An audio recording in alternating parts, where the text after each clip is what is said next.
Okay, on to Chapter 7, Techniques of Integration, Section 7.1, Integration by Parts. In a way, integration by parts, like U substitution, harkens back to a rule from taking derivatives. In the case of U substitution, of course, we thought of it in terms of running the chain rule backwards. In the case of integration by parts, we're going to be playing with the product rule. And so to start out, let's just write out the product rule. We have two functions, or we can envision what we have is two functions multiplied by each other, and we want to take the derivative of this.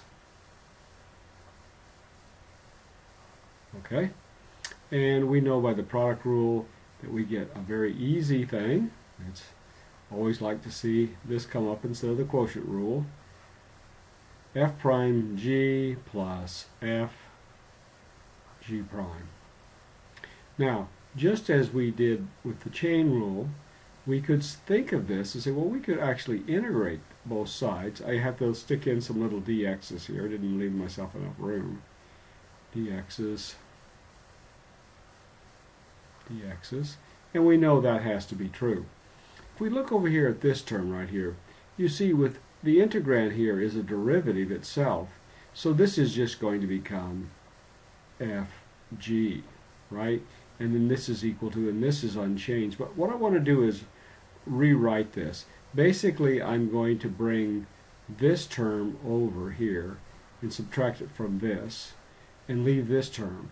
But then I'm going to invert the whole equation. Let me just write it out and you'll see what I'm going to do. I'm going to take this and write it now on the left-hand side.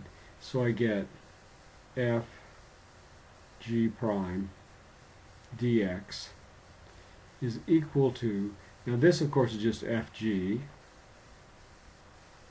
minus another integral f prime g dx, something like that. Okay, so now we've rewritten it and it's mathematically valid. It's not perhaps immediately obvious how we're going to use this, but let me just point something out here. What we're going to be saying is that what we want to integrate is going to be represented here. And just as this was two functions multiplied by each other, here we have two functions multiplied by each other. But in this case, we're going to think of one as a function and the other the derivative of some function, not of f, like we had with U substitution, a completely different function, g. Okay? So now, we're thinking about what to do here, but before we actually run an example, let me rewrite this as it is sometimes written, as it's written in your book, in terms of u's and v's. We have something that looks like u du. Oops. Obviously that's not right. Thinking a little too much about u substitution. Let's try that again. U dv. See what I'm doing? I'm going to replace f's with u's and v's for g's equals u v. It's kind of unfortunate these u's and v's look so much alike. Minus the integral of v, there's my g, to a v du. So you often see it, like I say, in the book, this is the way it's done, so this is the way I'm going to write it. And now we're going to be saying we need some function like this to integrate, and we're going to use this rule to figure out how it's done. And let me try an example. Maybe it's going to make it a little bit clearer. Let's try a function x cosine of x. We want to integrate this, and I just said that this is going to match up, and it's not clear yet what should be u and what should be dv, but I'm going to just say that we're going to make x is going to be equal to u, and dv here is going to be the cosine of x. So let's make a little table, just like we did in u substitution. We just have to make a bigger table. du, boy, we got all kinds of problems here. And then we have v and dv.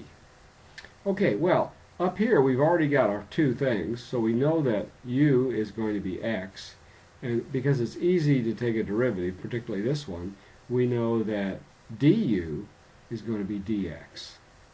Okay, dv is cosine of x. All right. Now, somewhat more difficult, but still something we can handle, is what's the antiderivative of cosine x, and of course that's just sine x. Now we're in a position, we've got all of our terms, this is where you want to be, we can plug into this equation.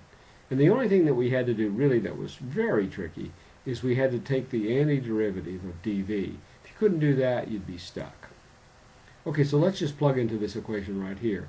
And we get u, which is x, and we get dv, which is cosine x. But of course this has to be true because this is what we were going to be integrating in the first place.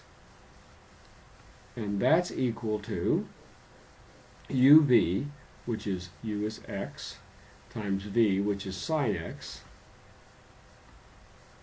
minus an integral. And that's going to be v, which is sine x,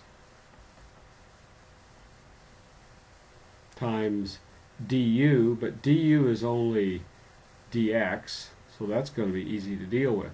Now, you see what happened here, basically.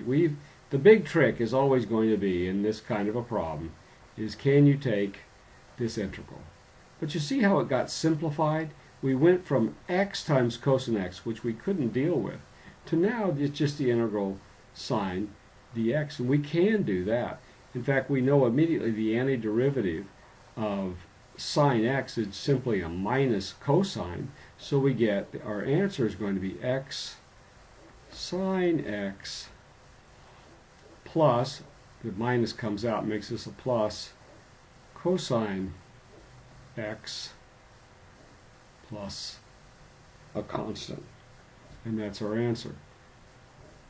We'll work some more examples to make this a little clearer, but basically all that's happening is that we rewrite our integration in these terms, and sometimes this integral is easier to take than the original one. Okay, this is hard to do, this is easy to do, therefore integration by parts in this case is a good solution.